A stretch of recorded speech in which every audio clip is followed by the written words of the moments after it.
mais correto se afiguraria remeter as partes para as vias de cognição ordinária e sem limitações, em profundidade e extensão. Terceira preliminar é de carência da ação pela ilegitimidade ativa da coligação impugnante e do PPS, né, em função de constituir as deliberações dos convencionais em atos interna corporis. No mérito, excelências, foi comprovado nos autos que as deliberações elas ocorreram efetivamente no dia 30, e o mais importante, que elas refletiram a vontade dos convencionais. A testemunha Jorge Cunha, arrolada pelos impugnantes, é candidato a prefeito pelo PT. Ele confirma que no dia 30 realizou convenção na Escola Darcy Ribeiro e que mais tarde, às 17 horas, compareceu na convenção dos 5 partidos, indicativo de que o DEM também estava nessa coligação, e diz que chegou a ser acertada a aliança, mas não sentindo segurança nas deliberações verbais e relembrando a experiência desagradável do passado, ele resolveu registrar a candidatura própria do PT.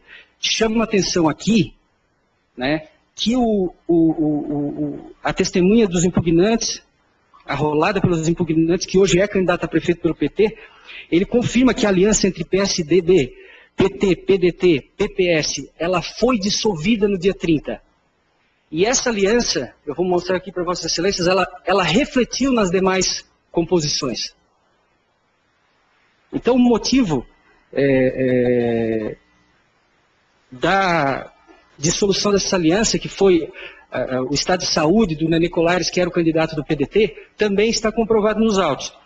E aí eu chamo a atenção de Vossas Excelências para o parecer da Procuradoria Eleitoral, no caso do recurso do Partido dos Trabalhadores, que apesar de ali constar que essa dissolução, ela teve, a fraude foi perpetrada pela coligação recorrente, o Ministério Público aqui de segundo grau, ele admite, né, que de fato o PT de Balneário Gaivota deliberou pela sua candidatura própria ainda em 30 de junho de 2012.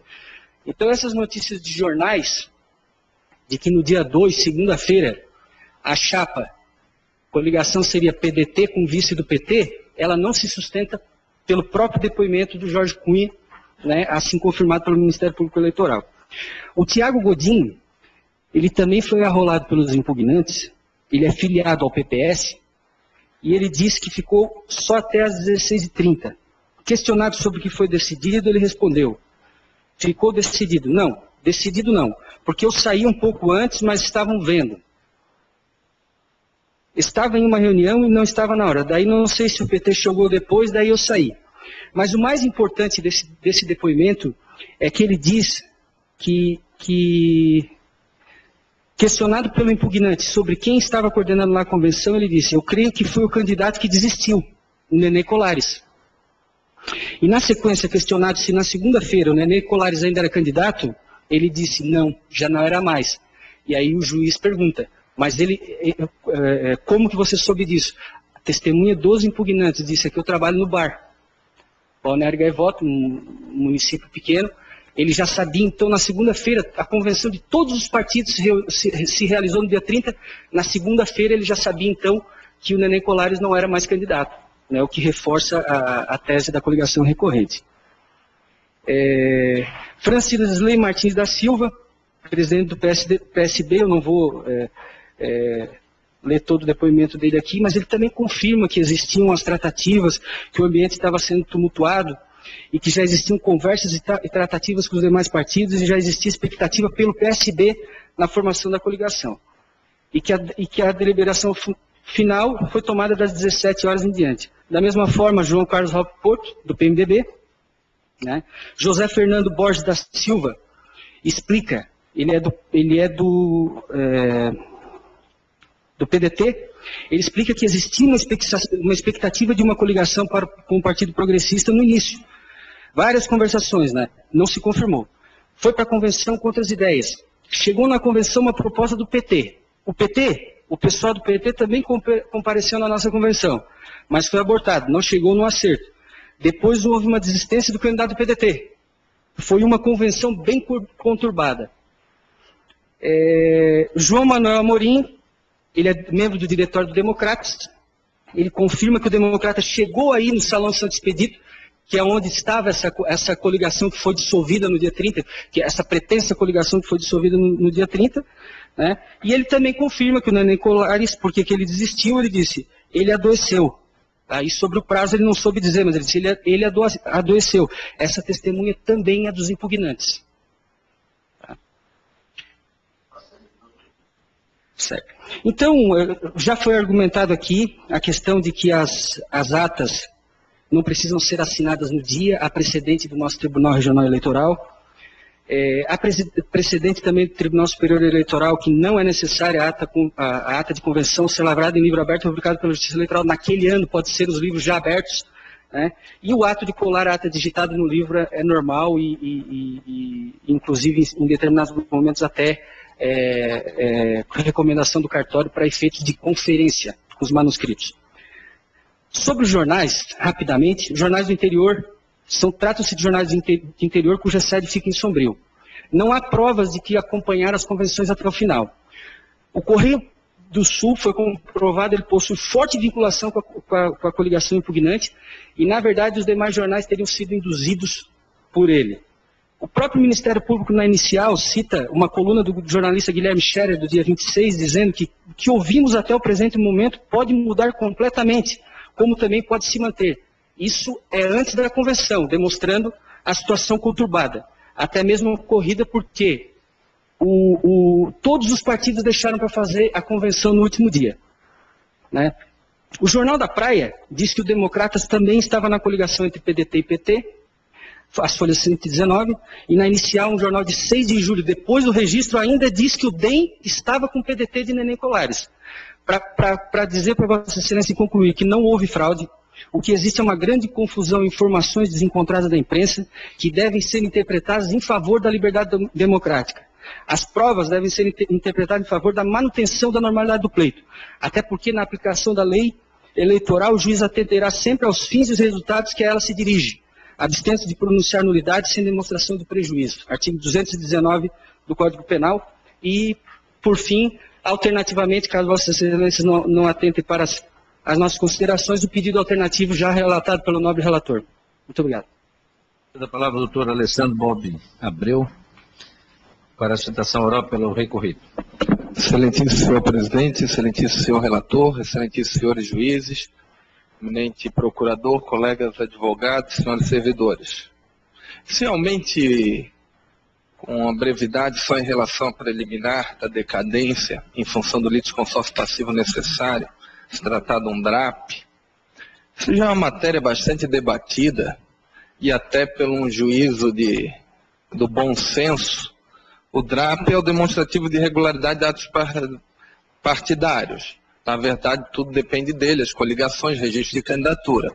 Se fosse admitir todos os candidatos que, no caso, concorrem a prefeito, a vereador, tivessem que ser, num processo eleitoral que é célebre como presente, intimados, citados para apresentar defesa, digamos que um equívoco numa das coligações aqui na capital, que possui 141 vereadores, mais 2 candidatos majoritários. Então, você, num processo eleitoral, para impugnar um DRAP, teria que ter 143 partes. Acredito que terminaria o processo só depois da Copa do Mundo, que vai ocorrer aqui no Rio de Janeiro. Então, Excelência, não faz o menor sentido, dentro de todo o aspecto formal do processo eleitoral, o DRAP, ele tem, no caso, os partidos têm a possibilidade de se manifestar, e claro, dos partidos também, seus candidatos têm interesse. Agora, dizer que se tem aí um litisconsórcio passivo necessário, acabaria com todo o processo eleitoral e qualquer tipo de impugnação de registro de candidatura. Em relação ao presente processo, olha, se todos os juízes tivessem a coragem e a atenção de que se teve nesse presente caso, juiz de primeira instância, certamente o processo eleitoral seria mais democrático, seria mais correto, e no caso os partidos teriam mais respeito com a justiça eleitoral. Porque aqui, na verdade, foi uma falta de respeito que ocorreu.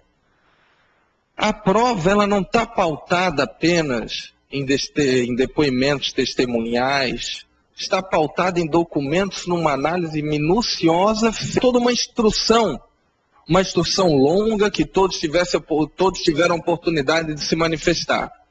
Excelências, o que aconteceu aqui? Os partidos, então, no dia 30, isso pelas provas documentais, testemunhais, pela própria imprensa noticiada, aqui faço parênteses até o nobre colega que me antecedeu, não posso crer que numa conspiração todos os jornais da cidade de circulação estejam envolvidos, antecipando uma notícia para que depois venha se impugnar o registro. Acredito que seja uma conspiração dentro da realidade do que tem nos autos, difícil de se acreditar. Aqui, Excelência, ficou evidente, se tornou público e notório as composições feitas até o dia 30 do PT, do PDT, no caso o PDT com o PT de vice, o PMDB de chapa própria e os outros encaminhamentos, todos lançados pela imprensa, não de apenas um jornal. Aqui foi dito um jornal, 2 jornais, são vários jornais. Dizer que um noticiou e toda outra imprensa seguiu, Excelência, é descabido. Aqui existem as folhas 50, 51, 71, 73, 121, 122, todos eles dando conta de que ocorreram os encaminhamentos no dia 30, diferentes daqueles que hoje se defende, todos noticiados por vários veículos de imprensa e todo mundo falando a mesma língua. Inclusive, Excelência, o que ocorreu posterior é que os partidos, após o dia 30, no momento anterior ao registro da candidatura, acertaram uma coligação e fabricaram as atas. A prova da fabricação, então, Excelência, não está apenas dessas notícias dos jornais, não só também com as provas testemunhais, é porque as próprias atas são idênticas, Excelência. Idênticas. Então, o que não se pode, se defende no presente processo, não se pode admitir a leitura da prova isoladamente. Ora, não existe apenas atas idênticas, que poderiam ter sido feitas dia 30. Existem atas idênticas, existem notícias de vários veículos de imprensa dando do acerto das convenções no dia 30, diferente do que se defende. Existem depoimentos testemunhais e existe um juiz eleitoral que acompanhou tudo isso desde o momento da realização das convenções.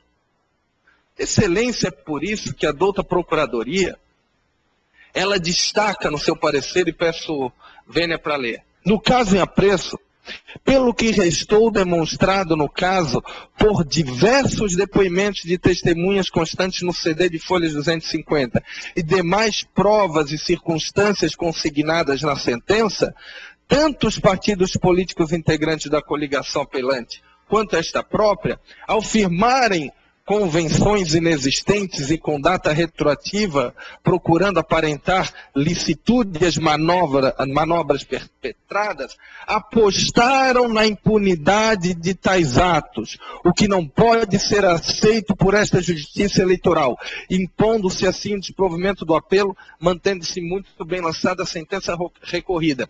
E aqui, a Sua Excelência, o doutor Procurador, faz menção justamente aos trechos da sentença, onde a juíza destaca as folhas 6 do parecer da doutora Procuradoria, da própria sentença, de tudo que ocorreu detalhadamente, ela que estava presente, que participou, ouviu os depoimentos, que lê todas as matérias jornalísticas, no caso, aí é veemente os indícios de fabricação.